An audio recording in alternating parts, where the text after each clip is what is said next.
Sir Akira Nandan జోలికి వస్తే చంపేస్తా అని చెప్పేసి రేణు దేశాయ్ గారు పెట్టిన ఒక పోస్ట్ ఇప్పుడు తెగ వైరల్ అయిపోతుంది సార్. అసలు ఏం జరిగింది, ఎందుకు అంటే ఈ ఎక్స్ట్రీమ్ లెవెల్కి వెళ్ళి ఆమె పోస్ట్ పెట్టాల్సి వచ్చిందంటారు సార్?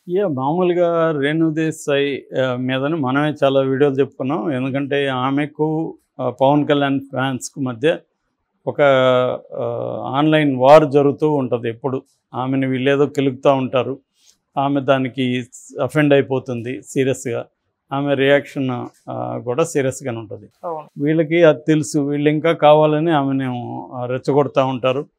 అదే ఒక దాన్ని ఏమంటారు పైశాచిక ఆనందం చాలామంది పవన్ ఫ్యాన్స్కి. సో అది చేస్తూ ఉంటారు.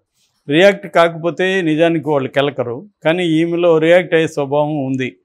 ఆమె తన గురించి కానీ తన పిల్లల గురించి కానీ ఎవరు కామెంట్ చేసినా చాలా సీరియస్గా రియాక్ట్ అవుతుంది. గతంలో కూడా పవన్ కళ్యాణ్ ఫ్యాన్స్ బిగినింగ్లో ఆ మధ్య కూడా మా అన్న కొడుకుని మాకు మీరు అప్పుడప్పుడు చూపిస్తూ ఉండండి, దాచిపెట్టకండి అని మాట్లాడినప్పుడు కూడా కోపం వచ్చింది. ఎందుకంటే మీ అన్న కొడుకు కాదు, అతను నా కొడుకు అని ఆమె చెప్పింది. ఎందుకంటే పెంచుతూ ఉన్నది ఆమె. తను వాళ్ళు పుట్టడానికి కారణమైండొచ్చు, కానీ పిల్లల పెంపకం ఎంత కష్టం నేను ఆ మధ్యకాలంలో సింగిల్ పేరెంట్స్కి చెప్పాను ఒక వీడియోలో, ఇవాళ ఉన్న కండిషన్లో. అందువల్ల ఆమెకు సహజంగానే కోపం ఉంటుంది. రెండవది, మొన్న మీరు అనవసరంగా తొందరపడి మా అన్నను పవన్ కళ్యాణ్ వదిలేశారు, మీరు కానీ ఉంటే ఇప్పుడు చాలా బాగుండేది అని. అంటే ఆయన డిప్యూటీ సీఎం అయ్యాడు కాబట్టి ఆమె కానీ ఉంటే బ్రహ్మాండంగా ఉండేదని. దానికి కూడా ఆమె రిటార్ట్ ఇచ్చింది, వదిలింది నేను కాదు మీ అన్నీ, నేను నాతో కాపురం చేస్తూ ఇంకొక ఆమెతో సంబంధం పెట్టుకొని ప్రెగ్నెన్సీ తీసుకొచ్చాడు. సో తను నన్ను వదిలేశాడు తప్ప నేను వదలలేదు, తెలుసుకొని మాట్లాడానని కోపం చేసుకుంది. ఇప్పుడు ఈరోజు ఇంకొక పోస్ట్లో అకీరా నందన్ మీద ఒక వ్యక్తి కామెంట్ పెట్టాడు. మోస్ట్లీ నేను అనుకోవడం అతను పవన్ ఫ్యాన్ కాకపోవచ్చు, అతను యాంటీ పవన్ ఉండే అవకాశం ఉంది. అకీరా నందన్ ఈ ఫేస్ వాడు అంటే ఆ అబ్బాయి ముఖం వర్త హీరో కావడానికి అని పెట్టాడు. వర్త అంటే పనికిరాదనే కదా అర్థం, వర్త కాదనే కదా క్వశ్చన్ వేశాడు. అంటే ఇతను ఈ ఫేస్ హీరోనా అంటే చాలామంది హీరోల ఫేసులు హీరోలు కాకముందు ఇదే ప్రశ్నే మనకి చాలామందికి. ఇప్పుడు అల్లు అర్జున్ స్వయంగా అతనే చెప్పాడు ఆ మధ్య, సో నా ఫస్ట్ సినిమా తర్వాత నాకు ఎవడు ఆఫర్లు ఇవ్వలేదు, పైగా ఈ వీడేంటి హీరో అన్నారు. నిజమే, అది హీరో అన్నారు. అట్లాగే రామ్ చరణ్ని చిరుతలో చూసి అన్నారు. చివరికి ఆ డైరెక్టరు పూరి జగన్నాథ్ క్లోజప్ షాట్లు పెట్టడానికి కూడా భయపడి క్లోజప్ షాట్లు పెట్టలేదు చిరుతలు ఎక్కువగా, ఎందుకంటే వీళ్ళు అలాగ ఉన్నారు. తర్వాత వీళ్ళు వెళ్ళి ప్లాస్టిక్ సర్జరీలు రకరకాలు ఏవో చేసుకొని దాన్ని క్లియర్ చేసుకుని ఎక్కడెక్కడ మన నెగిటివ్ పాయింట్స్ ఉన్నాయో దాన్ని చేసుకుంటూ వచ్చారు. వాళ్ళకి ఆ సపోర్ట్ సిస్టము వెసులుబాటు ఉంది. ఒక కొత్త హీరోకి ఇవి ఉండవు. వాళ్ళకి ఫెయిల్యూర్ అయినా కూడా బిగినింగ్లో దాన్ని తట్టుకొని నిలబడే సపోర్ట్ సిస్టమ్స్ ఉన్నాయి కాబట్టి నిలబడగలిగారు. అట్లాగే ఇప్పుడు రేపొద్దున అకీరా నందన్ కూడా హీరో కావాలనుకుంటే మైనస్లు ఉంటే దాన్ని వాళ్ళు కరెక్ట్ చేసుకోగలరు, నిలబడగలరు. ఇప్పుడు బాలకృష్ణ కొడుకుని కూడా అదే అంటున్నారు, అతనికి మొన్నటి వరకు ఎంత కడుపు నింది, ఇప్పుడు కూడా అంత పర్ఫెక్ట్గా లేడు ఫిట్నెస్ కానీ అది. సో దానికోసం అతను భయపడుతున్నాడని లేదు, జాతకాల వల్ల అతను భయపడుతూ ఏజ్ అయిపోతున్నా కూడా ఇప్పటివరకు ఇండస్ట్రీలో ఇంట్రడ్యూస్ చేయలేదని. మొన్న కూడా ఏదో అతని పొట్టను తడుముతూ ఉన్న లోకేష్ ఫోటో పెట్టి నాకంటే ఒకప్పుడు నాకు ఉన్న దానికంటే ఎక్కువ ఉంది మీ వాడికి పొట్ట అంటున్నట్టు కామెంట్లు.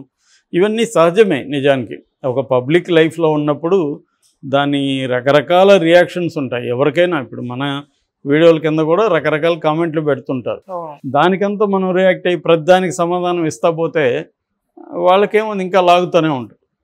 సో ఈమె చేయాల్సింది ఏంటంటే ఆమె పోస్టులు పెట్టేసి సైలెంట్ అయిపోవాలి, కామెంట్లు చూడకూడదు, చూసినా రియాక్ట్ అవ్వకూడదు. అది నేర్చుకోకపోతే ఆమె లైఫే పీస్ ఆఫ్ ఇది పోతుంది. సో అది ఆమె నేర్చుకోవాలి యాక్చువల్గా. అంతేగాని ఇది గాల్లో యుద్ధం చేస్తున్నట్టే, నీ ఎనిమి ఎవడో తెలియదు, వాడు ఎందుకు కామెంట్ పెడుతున్నాడో తెలియదు, వాడికి ఏమీ ఇంట్రెస్ట్ ఉందో మనకు తెలియదు, వాడితో పోయి మనం ఎందుకు కొట్లాడాలి. సో ఈమె చాలాసార్లు నేను ఇంతకుముందు కూడా వీడియోలో చెప్పినాను, ఈమెకి ఆ స్వభావం ఉండడం వల్లే వాళ్ళు కూడా చేస్తారు. నువ్వు రియాక్ట్ అవుతావు అని తెలిస్తే వాళ్ళు ఇంకా ఎక్కువ చేస్తుంటారు. ఎందుకంటే వీడు రియాక్ట్ అవుతాడు, వీడిని గీకితే వాడు ఎగురుతాడు, కాసేపు ఎగిరిద్దాం అని వాళ్ళు ట్రై చేస్తారు. నువ్వు ఎగరలేదు పట్టించుకోలేదు అనుకో, వాళ్ళు పట్టించుకోరు. అందుకని ignorance is the best policy. ఎప్పుడైనా కూడా ఇగ్నోర్ చేసేస్తే వాడు ఎగురుతాడు, ఎన్ని రోజులు పెడతాడు, ఎన్ని మెసేజ్లు పెడతాడు, పెట్టుకొని మనకి యూట్యూబ్ ఛానల్కి అయితే ఎంత కామెంట్లు చేస్తే అంత మంచిది ఆ వీడియోకి.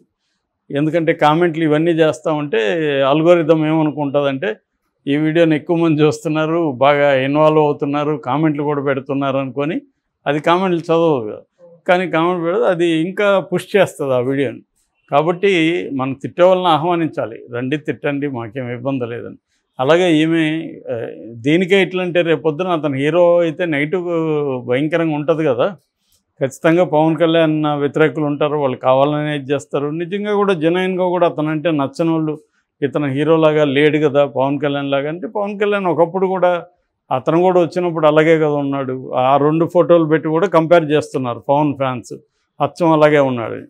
సో మెల్లమెల్లగా వీళ్ళు కూడా మార్చుకుంటారు, రిక్వైర్మెంట్స్ తగిన బాడీ షేపు ఇవన్నీ తీసుకొచ్చుకుంటారు.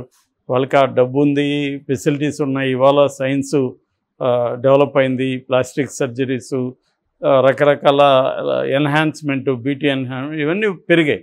అవన్నీ ఇవాళ హీరోలందరూ చేసుకుంటున్నారు. అందుకని ఇవాళ ఒకప్పుడు 60-65 ఏళ్ళకి ముసలోళ్ళలాగా కనబడేవాళ్ళు ఇవాళ వెరీ యంగ్గా ఎందుకు కనబడుతున్నారంటే రకరకాల మనకి టెక్నాలజీ వచ్చింది, హెల్త్ కావచ్చు, ఫిట్నెస్, వీటికి సంబంధించి.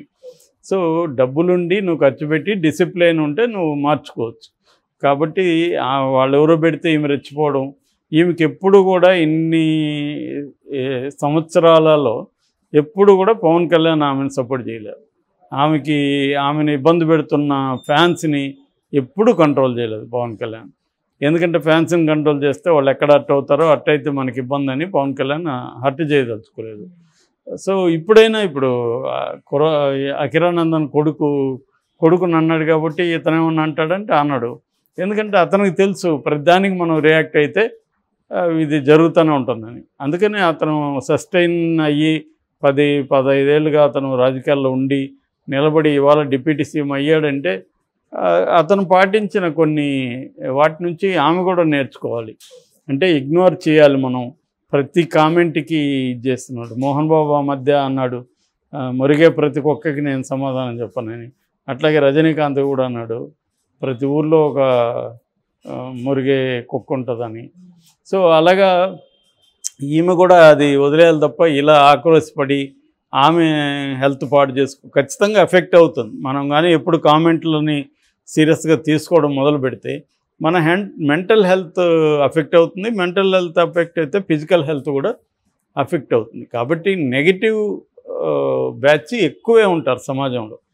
వాళ్ళు మనం పబ్లిక్గా ఏదైనా మాట్లాడుతుంటే అది నచ్చని వాళ్ళు ఎక్కువ ఉంటారు, నచ్చే వాళ్ళు ఎక్కువ కామెంట్లు పెట్టరు. ఎప్పుడైనా కూడా నెగిటివ్గా ఉండేవాళ్ళే ఎక్కువ కామెంట్లు పెడతారు. నచ్చేవాడు నచ్చింది బాగానే ఉందనుకోండి సైలెంట్గా ఉంటాడు, మనం కనబడితే చెప్తారు, లేదా మనకు పర్సనల్గా ఎప్పుడో కామెంట్ పెడతారు మీ వీడియోలు నచ్చుతున్నాయి సార్.